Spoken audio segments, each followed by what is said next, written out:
Hello, everyone. My guest today is Pan Jezrelis. He's been managing projects and firms across various industries with a focus on e-business and technology. Amongst his roles was head of business planning for the leading mobile commerce firm Upstream with business development responsibilities in 40 countries. He founded Convert Group in 2014 as an e-commerce consultancy.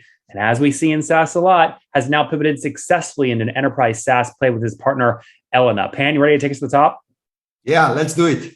All right, take me back to the consultancy. When was your first dollar of revenue there? Well, we were going pretty good since we were founded in 2014. So we managed to have businesses and projects in 13 countries around Europe and also Asia. We reached about 2 million euros in annual revenues. So it was going fantastic up until we had the idea that was about last year that we had these revenues, annual revenues. Okay. So founded 2014, took you 6 years to grow to about 2.4 million in revenue. And then what? Well, it was 3 years ago that L'Oreal came to us and they asked us if they could find a way to measure their market shares in e-commerce. So we told them that this doesn't exist anywhere in the world, neither in Asia or in the United States. And they asked us to make a project. So that's how we came with the idea to create a SaaS platform to actually give data to brands like L'Oreal on how they perform on e-commerce. But now you have a big question. Do you shut down the agency revenue and go all in our SaaS, or do you try and do both? I was trying to do both for like 2 years. I saw that this was not possible. So we sold our consultancy to Ernst & Young this January. Oh, congrats. And, that was fantastic. Both Deloitte and EY bid to buy our consultancy. And we did this just to focus on our dream, which is, to go big with our SaaS product. And we put all the money in the business.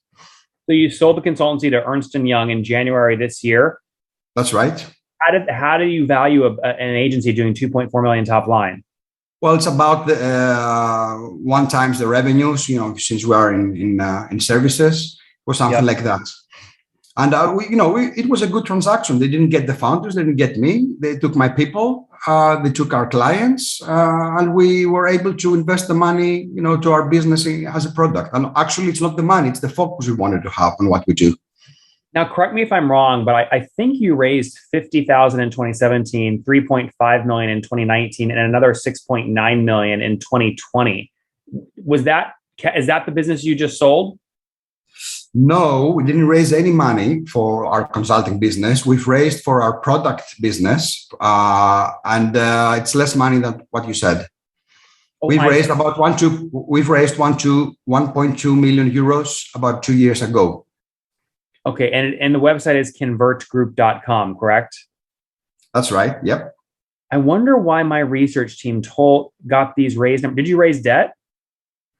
No, but. Yeah, that's interesting. Okay, but we are raising now. I don't know. Maybe your research team is too good because we are raising now 3 million euros. So maybe they're ahead of their game there. Well, no, I believe you over my research team. You're straight from the source. So just to be clear, you raised 1.2 million for Convert Group, your product company, in what year? Yeah, that was 2 years ago. Okay. And but listen, as we were pouring all the money from our consulting business, it was very, very profitable. To tell you the truth, the numbers that your research team came with sounds like right. If I calculate how much money I didn't take back as a shareholder, but put back in the product business, it took a lot of money to build what we have today. So it was like other companies I've heard in your show that their services business was funding their product business until it was big enough to go to investors. Yep. Okay, got it. So you raised 1.2 million 2 years ago. What valuation did you raise at? That was 6 million pre-money. It was 2 years ago. How much revenue were you doing then? Well, it was about 400,000 euros, more or less. Okay. And again, this is just the product business, not the agency. That's the product business. So it was about 12 times our revenues. Yep. And then what did you grow that 400 grand to in 2020 last year? Well, last year we were about double of that, 800. And this year, again, we are double of that. So every year we go, double times our ARR. That's great. Okay. So 1.6 million now today. And you said you're planning to raise capital. Now, how much do you want to raise? That's 3 million euros now and about 6 million euros in a Series A next year. That's our plan. $3 million you're looking to raise now. What valuation are you hoping to raise at? Well, we're about 17 to 18 million. Again, it's 15 times our revenues. And, there are many ways to do valuations for companies. I think it's more like an art, not a science. And we've done all of the valuation methods. But what I think it's more comparable to us, it's SimilarWeb, that they IPO'd in New York Stock Exchange a couple of weeks ago at 17 times the revenue. So we're something like that, only we focus on e-commerce and data for brands and retailers that are selling fast-moving consumer goods and medicine online.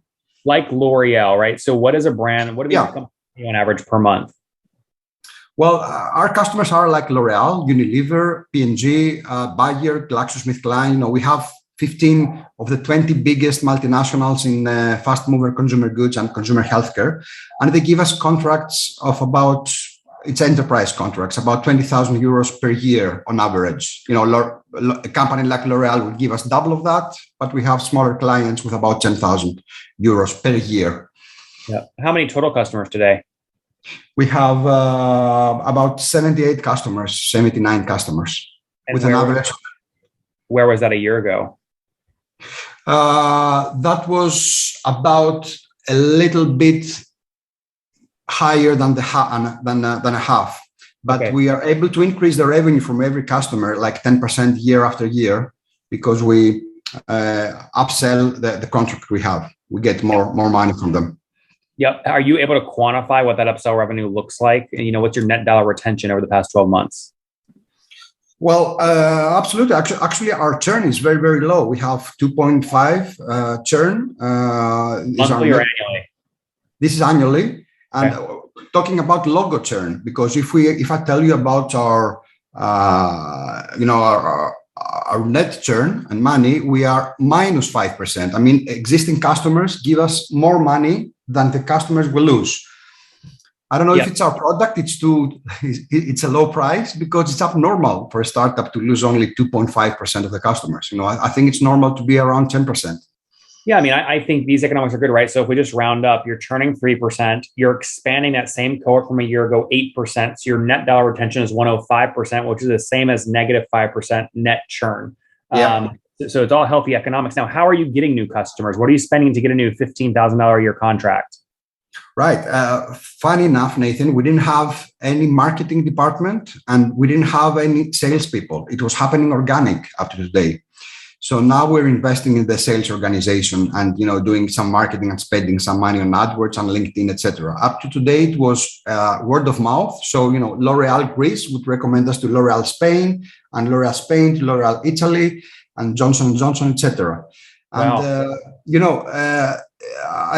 I try not to feel guilty about it, that we didn't spend money to grow faster. But on the other side, I can see now the upside of this, that now we are ready. We have the people, we have we know we can spend money in order to grow faster. And all the metrics I told you happened without salespeople. What's the team size today? Sorry, how many on the team today? We're about 50 plus people, something like that. How many engineers? 20. Engineers and data scientists. Yeah, we're 20. Wow. Okay. And how many salespeople, even if they don't have a quota?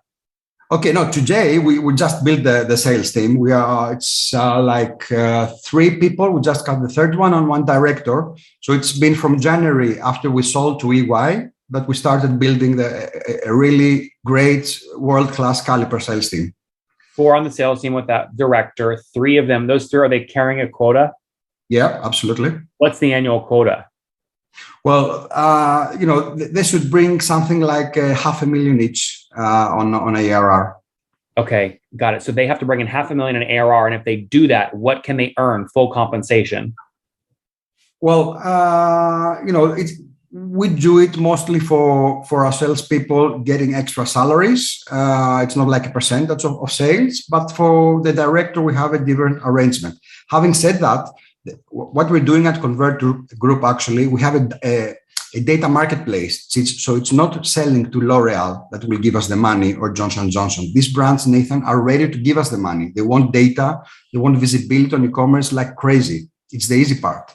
The difficult part for our salespeople is to convince the retailers. So go around to Carrefour, Ahold Delhaize, or PillPack, if they were interested to give us data, and convince them to give us access to their systems. Because what we do, the data we have is with the consent of the online retailer.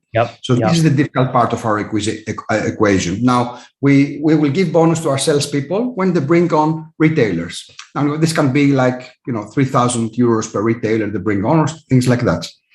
Yeah, no, this is interesting. You remind me a lot of Circle Up and what he did, Ryan Caldbeck did with CPG brands. Started off as a data play, then raised a debt fund, then raised a credit fund, and now also sells, I think it's called Sphero or something like that, where basically it's a data play that he sells out to CPG brands. I wonder, do you have plans to ever launch your own, credit fund or debt fund to give debt to, smaller versions of L'Oreal? Well, no, I'm not sure about that. Our plan is to raise at the moment from private investors and institutional investors and grow like that. So sorry, I guess my point is, would you ever offer debt to CPG brands as a value add, like inside of your tool to your customers? Can you explain that? Because I'm not sure I get it. Sorry. In other words, you sit on a very unique data set. So if a new CPG brand signs up for you and you see a unique data set, can you give them capital to help them grow based off the unique data you see, or no? Give them capital, like a percentage to our company? Like a percentage share? What do you mean? Sorry. Like, let's say you are running your own fund that invests in CPG brands. You have a unique data set. Would you ever do that? Use your data set to make investments yourself via Convert Group into other CPG brands? Oh, right. Now I get it. No, I wouldn't do that. We are really focused on the business we do. We want to give data back to brands and FMCGs, and that's our business. And we should be totally neutral, like Switzerland, not get involved with any brand. We want to measure the global sales of FMCGs, become something like what Nielsen did about 70 years ago, and they became the global brand of measuring the offline sales. We want to do the same for e-commerce. Yeah, but you're in Athens, Greece, not Switzerland. So we'll see if you pick sides or not. You know how good engineers Athens, Greece has? I bet they're great. And mathematics mind, and we can get them half the price that someone can get them in the rest of the Europe, or a quarter of the price. What do you pay a senior engineer in Greece? Well, that should be, about 60,000 euros maximum per year. So, I think it's a fraction of what Google would pay or other companies. Yeah, that's incredible. Last question. You're talking about equity. How much equity do you still own? Well, me and my partner, Elena, it's two of us. We have 60%. So 30% me and 30% Elena. And where's the rest? The rest is with stock options to our team. We have some early investors, mostly family members, and we have one fund called Unifund that invested in us. They 1.2 million. They have 17%. How big is the stock option pool? Well, it's about 10 to 12%.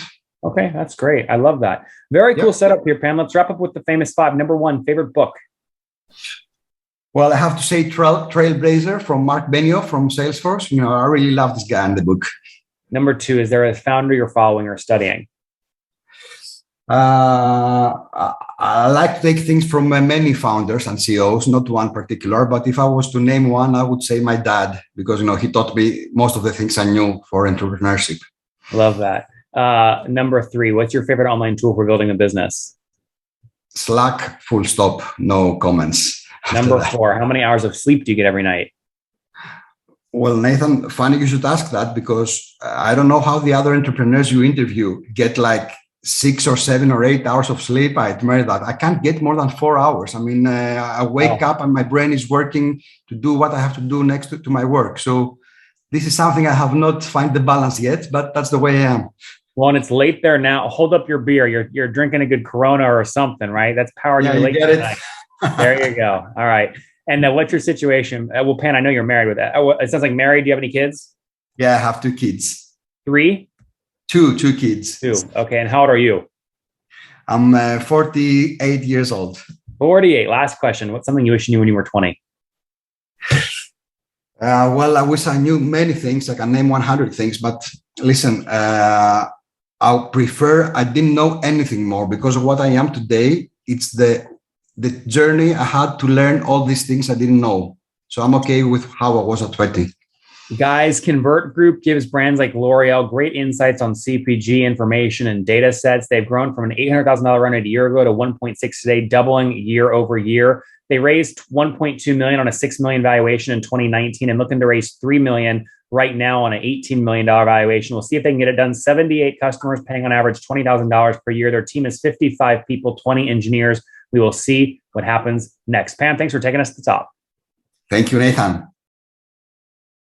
One more thing before you go. We have a brand new show every Thursday at 1 p.m. Central. It's called Shark Tank for SaaS. We call it Deal or Bust. One founder comes on, 3 hungry buyers, they try and do a deal live, and the founder shares back-end dashboards, their expenses, their revenue, ARPU, CAC, LTV, you name it, they share it. And the buyers try and make a deal live. It is fun to watch every Thursday, 1 p.m. Central. Additionally, remember, these recorded founder interviews go live. We release them here on YouTube every day at 2 p.m. Central. To make sure you don't miss any of that, make sure you click the subscribe button below here on YouTube, the big red button, and then click the little bell notification to make sure you get notifications when we do go live. I wouldn't want you to miss breaking news in the SaaS world, whether it's an acquisition, a big fundraise, a big sale, a big profitability statement, or something else. I don't want you to miss it. Additionally, if you want to take this conversation deeper and further, we have by far the largest private Slack community for B2B SaaS founders. You want to get in there. We've probably talked about your tool if you're running a company or your firm if you're investing. You can go in there and quickly search and see what people are saying. Sign up for that at nathanlatka.com/Slack. In the meantime, I'm hanging out with you here on YouTube. I'll be in the comments for the next 30 minutes. Feel free to let me know what you thought about this episode. And if you enjoyed it, click the thumbs up. We get a lot of haters that are mad at how aggressive I am on these shows, but I do it so that we can all learn. We have to counter those people. We got to push them away. Click the thumbs up below to counter them and know that I appreciate your guys' support. All right, I'll be in the comments. See ya.